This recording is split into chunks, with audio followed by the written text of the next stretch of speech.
to the rest of the reactions. We did double replacement before break. Double replacement reactions have what general format? In other words, what are our reactants and what are our products?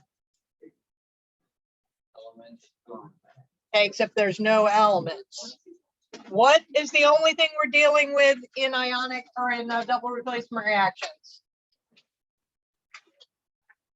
Compounds. Okay, remember the general format for double replacement is a compound plus compound gives you a compound plus a compound. Every one of these compounds is what? Ionic or covalent?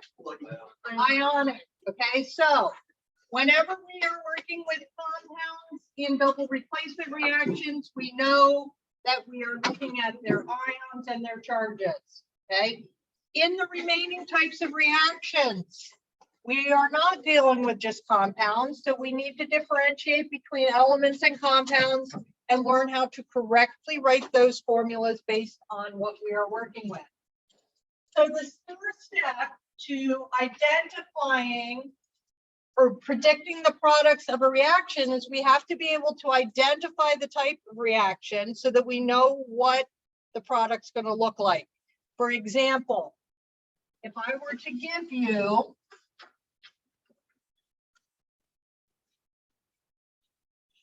just these two reactants, would you be able to identify if this was a double replacement, single replacement, combustion, synthesis, or decomposition reaction? Josh? Why do you say it's synthesis? You're correct.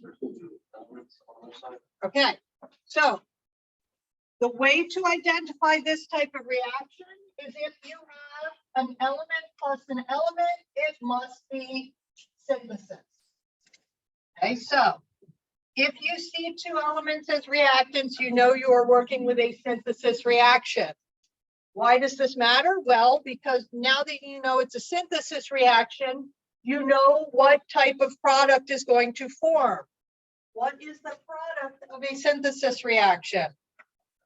A compound. Okay, so that will give us a general idea of what our product will look like. And we're going to go through and do these so that you can see what the products will look like. Okay, what if we have just this? What type of reaction is that going to be, Bram? It is decomposition. And what is this in terms of element or compound? Go ahead, Bram. Good. It's going to be a compound breaking apart into two elements.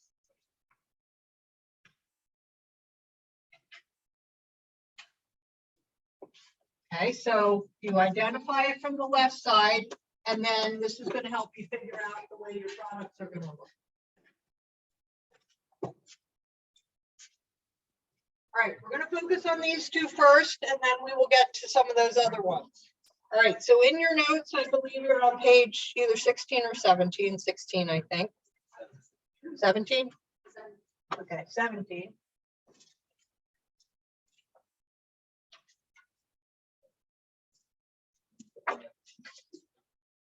Okay, so when we predict products, and I hear predicting products of redox reactions, just because we are going to focus on the remaining four reactions, not including double replacement, that go through this process of redox.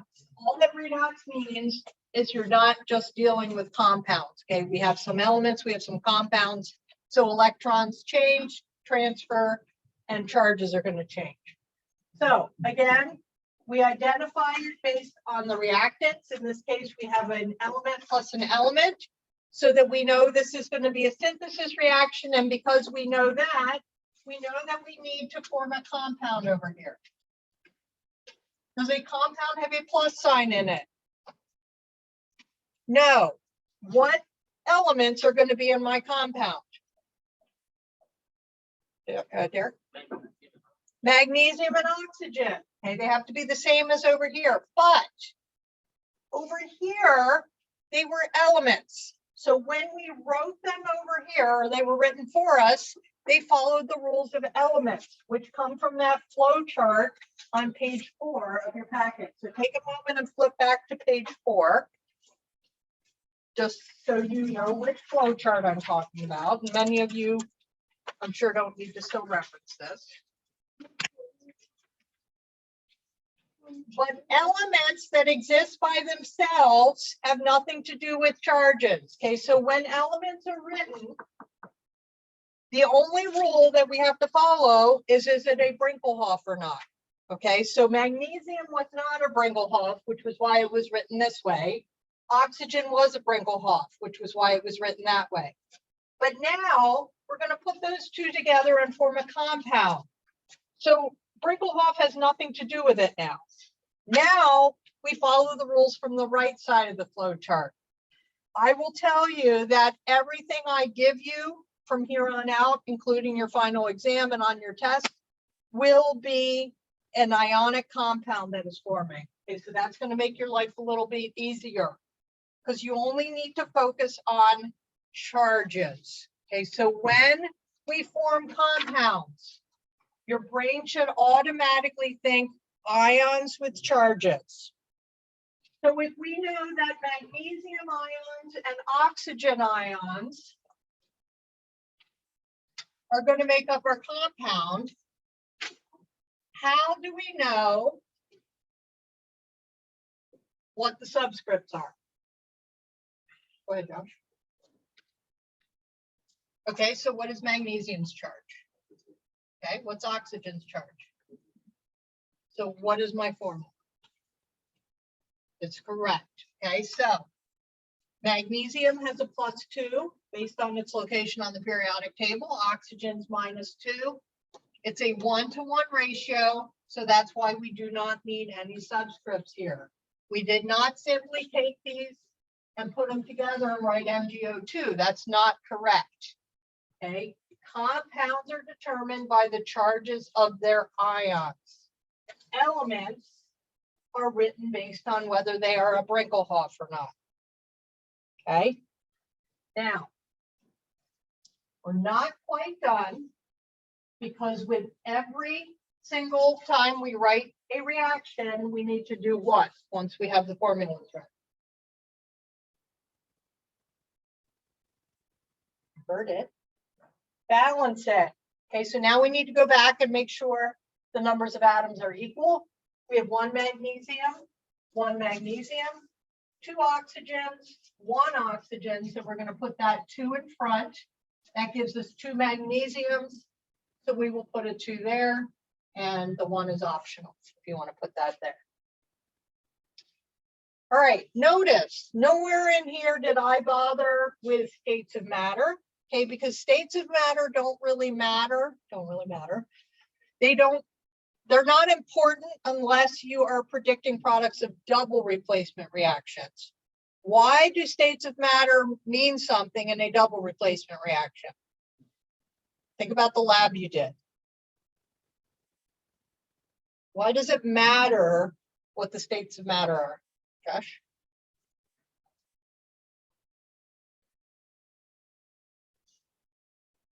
There's 2 possible compounds as your products, but what must form in order for an actual reaction to have taken place? A precipitate, which is what state of matter? A solid. Okay, so when we do double replacement reactions, we have to predict the states of matter of the products using solubility rules, because that tells us if a reaction actually happened. Okay, here it doesn't matter. So for the remaining 4 reaction types, it doesn't matter. So now we have our equation. We'll do a review here on oxidation and reduction, but first let's just do another practice example here. Okay, so what if we had Na plus S? How would we know this is a synthesis reaction?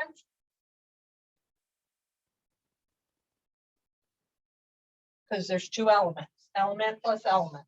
Okay, what type Is the product going to be elements or compounds? It's going to be a compound. Okay, so as soon as you know you're writing a compound, you need to think about what? What helps us determine the formula for a compound?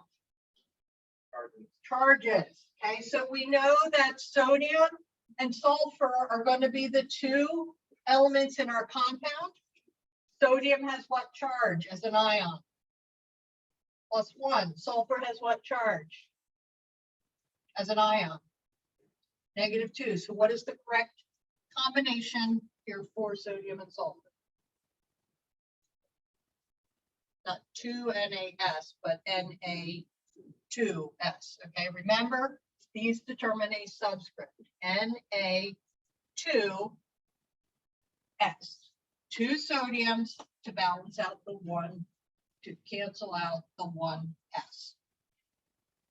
Okay, last but not least, we're going to balance it with coefficients, and that's what it looks like. Okay, I want to go back to this first one because we're just going to practice here on oxidized and reduced so that we remember how to do that.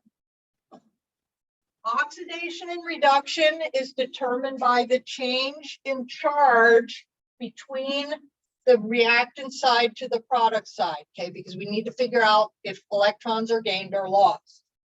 So we need to assign the oxidation numbers or the charges to each element and or ion to figure out what happened. So magnesium is an element. So what is its charge? What is the charge of all elements? Josh? 0. If an element is not bonded with something, it has a charge of 0. Oxygen is also an element. 0. Once they become part of the compound, that means electrons have moved. We have formed ions. So this is where charges matter. Magnesium, we said, was +2. Oxygen was -2. Okay, so now we compare. Magnesium between reactants and products goes from 0 to +2. Oxygen goes from 0 to -2. 2 ways to go about this. If you're really confident with electrons and thinking about adding and gaining, you can use Leo says Burr or oil rig, or lose electrons, oxidize, gain electrons, reduce. Or we can use the idea that reduce means get smaller. If you're really stuck with this, okay? Those of you that are pretty confident, I suggest use this just because this is the real science behind it. This is to just get you through the class, okay? So let's look at this. 0 to +2, are we losing or gaining electrons? Losing. Okay, when you become positive, you lose electrons. Lose electrons, oxidized. Oxidation is loss. So that means this must be a gain in electrons, and it is because we're becoming negative. Gain electrons reduced, reduction is gain. Okay. If you're really stuck on that, remember, you're looking for the one that is getting smaller. So is 0 to +2 getting smaller? No, it's getting bigger. Okay, 2 is bigger than 0. So therefore, this is getting smaller, so it is reducing. Now we just match up our chart. So magnesium goes with oxidized, and oxygen goes with reduced.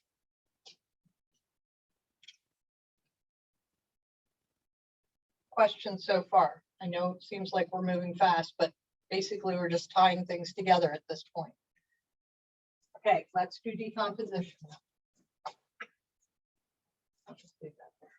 Okay, so decomposition, we said these are really easy to identify because you always start with a single compound. And we know our products are going to be elements. So, do we need to worry about charges here for our elements?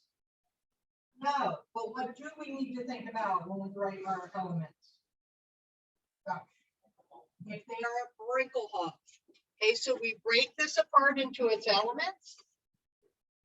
And then we say, is this element a Brinkelhoff? Is Na a Brinkelhoff?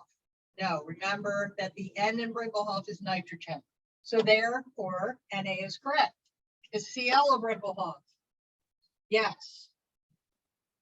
That's all there is to it. Okay. We still have to balance it. Put one there if you want.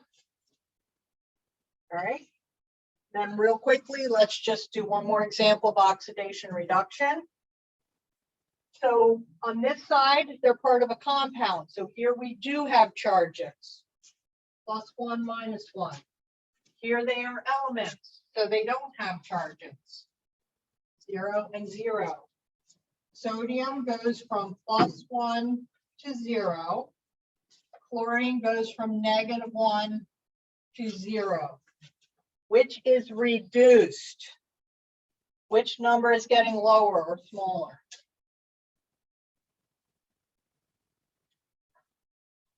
Come on, guys. Which one's getting smaller? Is -1 getting smaller when it goes to 0? Or is +1 getting smaller when it goes to 0?